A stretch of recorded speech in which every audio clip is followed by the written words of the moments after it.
Primera mitad más o menos fuimos testigos como de los más, y después, ni hablar, ¿no? Después en lo que desembocó eso, pero de los más grandes avances técnicos en relación a todos los siglos pasados juntos casi.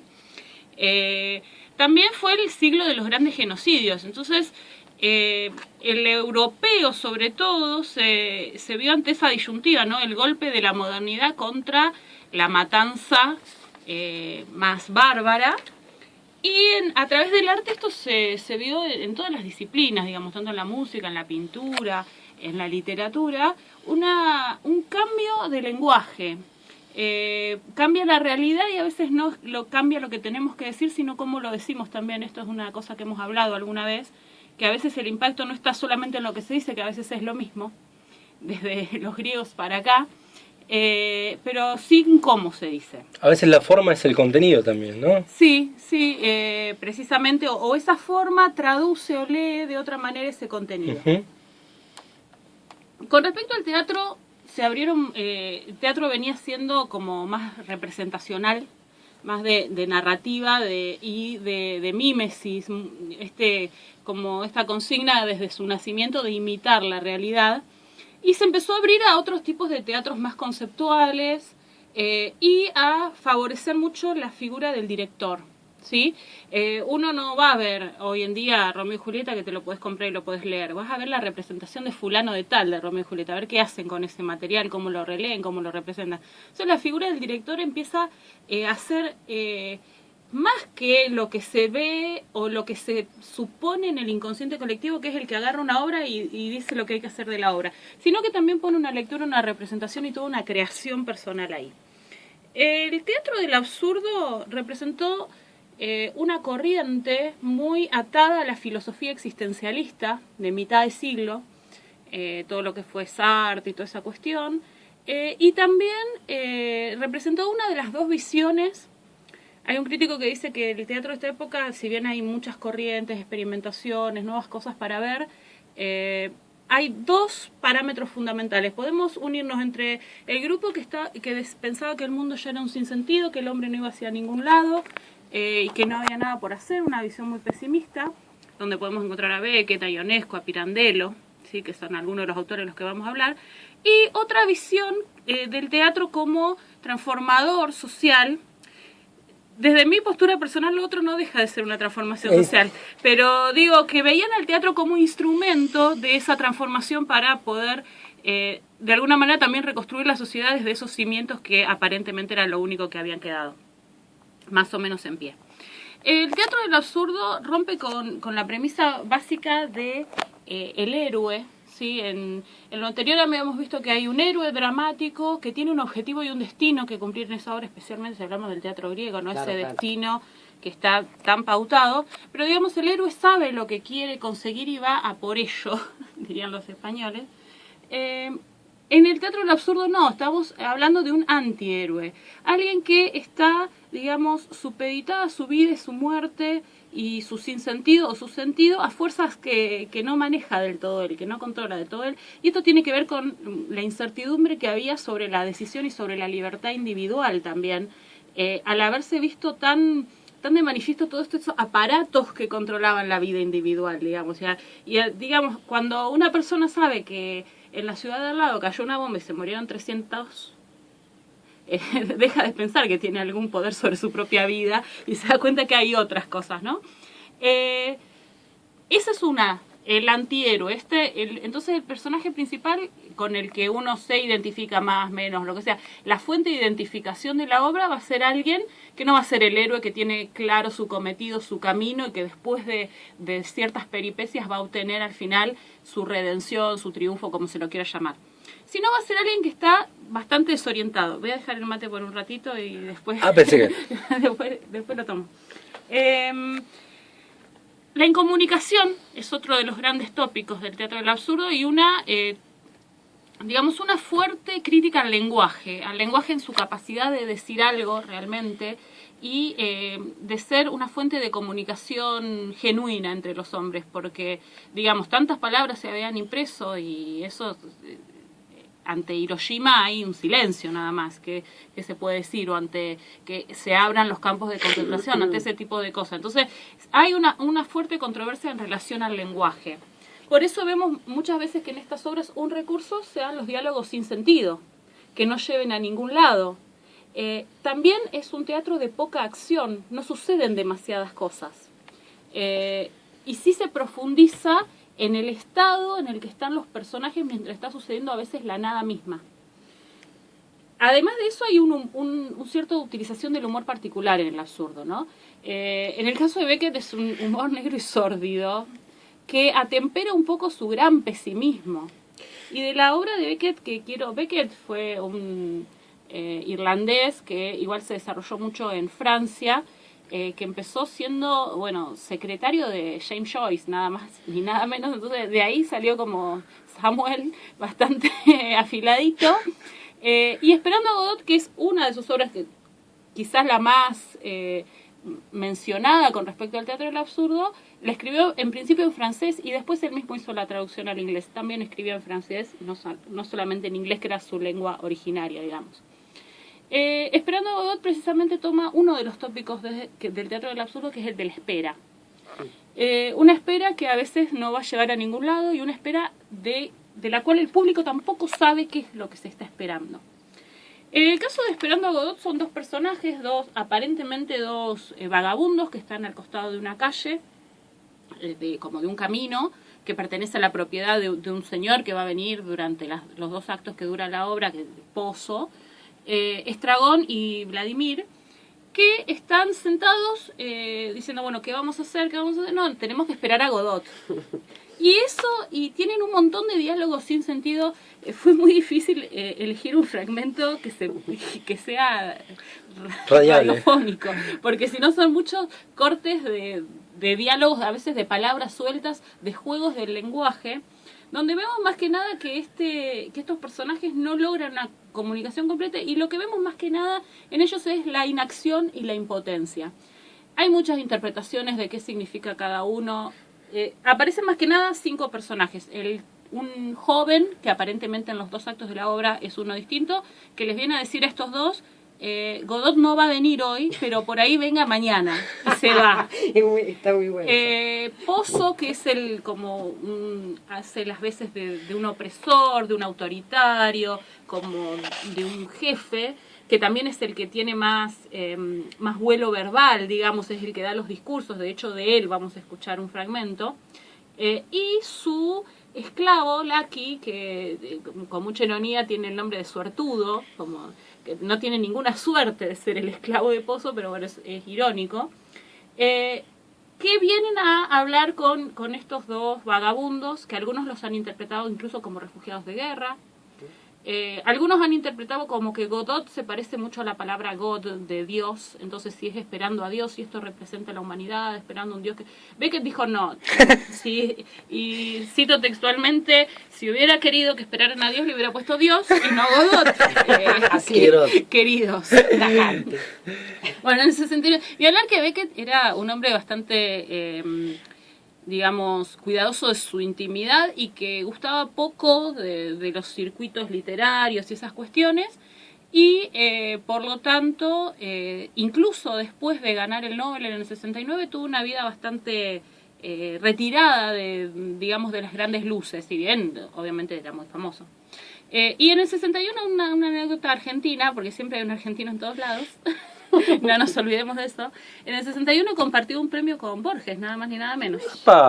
Los dos tuvieron, el primer lugar fue un primer lugar compartido. No me acuerdo exactamente, pero un premio internacional muy Formentor o algo así. Miento, si digo, pues me olvidé. El tópico de la espera, la incomunicación, estos personajes que hablan en el sinsentido, una sociedad que los ha dejado afuera, porque esa vía es de alguna manera el margen, el afuera, lo que no tiene esperanzas de reconstruirse, no hay un objetivo. Y está hay diálogos que son graciosos y otros que son La verdad, si uno la mira la obra, depende en algunos momentos como este tipo de humor precisamente llega muy hondo y habla de la soledad, de la incapacidad de hacer algo por uno mismo y del vacío existencial. Por eso está Beckett muy unido al existencialismo, ¿no? Si bien no todo el existencialismo es pesimista, porque hay un existencialismo que empodera a través de decir que, bueno, en la libertad individual, precisamente en este libre albedrío, va a estar la fuente de ese hombre nuevo, también el existencialismo es pesimista en la base. Por eso nos gustan los adolescentes. Y a los no tanto. El final de la obra es famosísimo, no pasa nada en la obra. De hecho, los primeros críticos decían, el primer acto es que no pase nada y el segundo acto la repetición de que no pasa nada. Porque están ahí hablando, bla, bla, bla, bla. ¿Nos vamos? No, pero vamos a esperar. Mirá si nos vamos y viene Godot. Pero bueno, esperémoslo. Y el final es, cuando medio están convencidos que no va a venir, uno le dice al otro, bueno, entonces nos vamos. Sí, vámonos. Y se quedan los dos ahí sentados y se cierra el telón. Como va muy hondo a algo muy cruel, ¿no? Y muy como áspero. Yo me río, pero también está este toque de humor que tiene que ver con el absurdo. Precisamente porque, digamos, el sentido de la obra no se encuentra en la acción, esta es la ruptura con el teatro anterior, porque nosotros, una obra del siglo XIX, del siglo XVIII, de antes, podemos hablar de un argumento con mucha más, digamos, podemos expandirnos. Yo te puedo decir este argumento en 2 segundos. Ahora te tengo que decir el argumento de Hamlet, otra que mate, torta frita también, estamos hasta las 8 de la noche. Pero acá el argumento no es tan importante, sino precisamente ese estado de ánimo que se crea, que se recrea, y esto, digamos, esto hay que señalarlo porque para nosotros, que ya hemos visto esto, lo siguiente, muchas corrientes estéticas, estamos acostumbrados a otra visualización de lo verbal, de lo teatral, tenemos el cine, la televisión, un montón de formas de expresión, y el pop art y lo que fuere, no nos resuena como algo tan novedoso, pero en el momento fue una ruptura muy fuerte, digamos, como lo fue una novela como La Metamorfosis, con respecto a una novela del siglo XIX que tenía 500 páginas, te explicaba, viste, todo puntillosamente. Bueno, es una fuerte ruptura y una ruptura que está ubicada en un espacio precisamente sondeado por todas esas fuerzas, atravesado por esas fuerzas de la inseguridad del hombre con respecto a la sociedad y con respecto a sí mismo también. Vamos a escuchar un pequeño fragmento de Pozo explicándoles, haciéndoles ver la noche y las estrellas a estos dos personajes que estaban por ahí, por este personaje que es el autoritario, digamos. De la segunda obra que quiero hablar es de El rinoceronte de Eugene Ionesco, que también es un rumano que se desarrolló en Francia, ¿sí? Él, de muy pequeño fueron a Francia, después lo mandaron a estudiar de vuelta a su país, después volvió ahí, pero más que nada ha escrito, pasó muchos años en Rumania como profesor de francés, pero más que nada después ha escrito en francés. Tiene varias etapas en su producción. El rinoceronte es de 1959, ¿sí? 52, 59, se darán cuenta que ya pasó la Segunda Guerra Mundial. Lo que pasa con la producción de Ionesco, que tiene varias etapas donde se va acrecentando su tesis, de alguna manera enfocada a esta crítica del lenguaje, ¿no? Y a la crítica del lenguaje como precisamente como esto, como capacidad de reflexionar, de hacer algo constructivo y de permitir la comunicación entre las personas. Él sí tiene como más argumento en sus obras, en el sentido de que se desarrollan un poco más de acción, pero el elemento absurdo está también por otro lado y mucho por los diálogos a veces que no tienen sentido, ese sinsentido de los diálogos. Obras previas al rinoceronte que son bastante paradigmáticas de este autor son La cantante calva y La lección. La lección es muy interesante porque le da realmente con mucho filo al sistema educativo. Se trata de una alumna aparentemente incapaz de entender para un profesor que es absolutamente autoritario y también incapaz de explicar las cosas de otra manera. Entonces hay diálogos que son interminables de cosas muy, muy chocantes como, bueno, y si tengo 2 orejas y me arrancan una, ¿cuánto me queda? Y la piba no sabe, no, tenés 2 orejas. No, bueno, pero si me arrancan una, te digo. Y tenés 2 orejas. O si tengo 10 dedos, pero me corto 5, ¿cuántos dedos tengo? Y tenés 10 dedos, le dice el o sea, es una cosa que se hace desesperante en ese tipo de diálogo. Y toda una tensión creciente entre estas 2 personas que el profesor nunca le logra enseñar nada y ella está en un estado constante de impotencia ante la autoridad que no le puede, nunca responde bien, aunque ella lo intenta, ¿no? Pero bueno, hay toda una tensión en torno a eso. El rinoceronte es una obra que yo la recomiendo. No tengo ni la menor idea de cómo deben hacer para representar esto porque es fantástico. Me gustaría verlo. Podría haber una película, pero no me lo imagino en un teatro. Pero puede ser. Pueblo pequeño, muchos personajes. El protagonista va a ser Berenguer, que aparentemente es como el más mediocre de todos, porque tiene su amigo. ¿Qué tal? ¿Cómo te va? Tiene su amigo que tiene las ideas muy claras, que hay otro que es el filósofo, el señor Papillón, que es el dueño de una oficina donde trabajan la mayoría de los protagonistas, Daisy, que es la secretaria de la oficina, que está medio enamorada con él y él de ella, no sé qué. Pero él es como nada, toma bastante, llega tarde al trabajo porque estuvo tomando, el amigo le dice, deja de tomar, no sé qué. Pero se va a ir convirtiendo en el protagonista de esta apuesta. ¿Qué es lo que empieza a pasar una tarde de domingo donde está Jan, que es el autoritario, el seguro de sí mismo, el que la tiene muy clara, con su amigo Berenguer, que le está diciendo, rescatate un poco, a ver, ¿qué vida pensás tener de esta manera? Una noticia, en principio un rinoceronte que atraviesa la plaza del pueblo. ¿Qué está pasando? ¿Eso fue un rinoceronte? No. Y toda una serie de teorías que si es un rinoceronte de tal especie, de que si tal especie, que si tiene un cuerno, que si tiene 2 cuernos, que si es africano, que si no sé qué. Hasta que empieza a suceder algo que es precisamente el gran toque absurdo y la gran metáfora de esta obra, que es la gente la que se va transformando en rinoceronte. Y paulatinamente, a medida que avanza la obra, la mayoría de la gente de ese pueblo se empieza a transformar. Entonces empiezan con pequeños síntomas como si fuera de una gripe, les empieza a cambiar la voz, a crecer un cuerno. Es muy gracioso lo del cuerno. Como cualquier sociedad. No sé, claro, nosotros lo tenemos tan incorporado con otra cosa que hay diálogos donde empiezan a hablar de los cuernos que son muy graciosos. Y entonces, por ejemplo, un día a la oficina llega una mujer que dice, no, y mi marido no va a venir a trabajar porque está enfermo, y a los 3 días viene llorando la mujer, mirá, se transformó en rinoceronte. Entonces, empiezan a hacer como la resistencia humana y empiezan a decir, ¿por qué se transformará? Hay mucho diálogo filosófico, a veces de filosofía del personaje que a los otros no les importa, que no lo escuchan, y otros que intentan darle lógica a esto. Y empieza a hacerse como resistencia, bueno, pero ¿por qué se transformarán ellos y no nos estamos transformando todavía nosotros? Hasta que empieza a quedar cada vez más solo Berenguer y dice, bueno, capaz que el Chupi acá me está zafando de ser rinoceronte.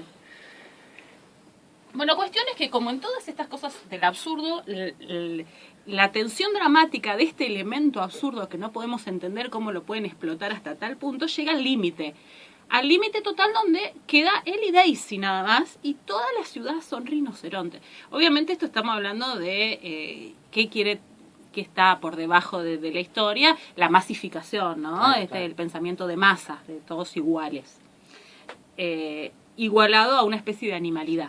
Claro.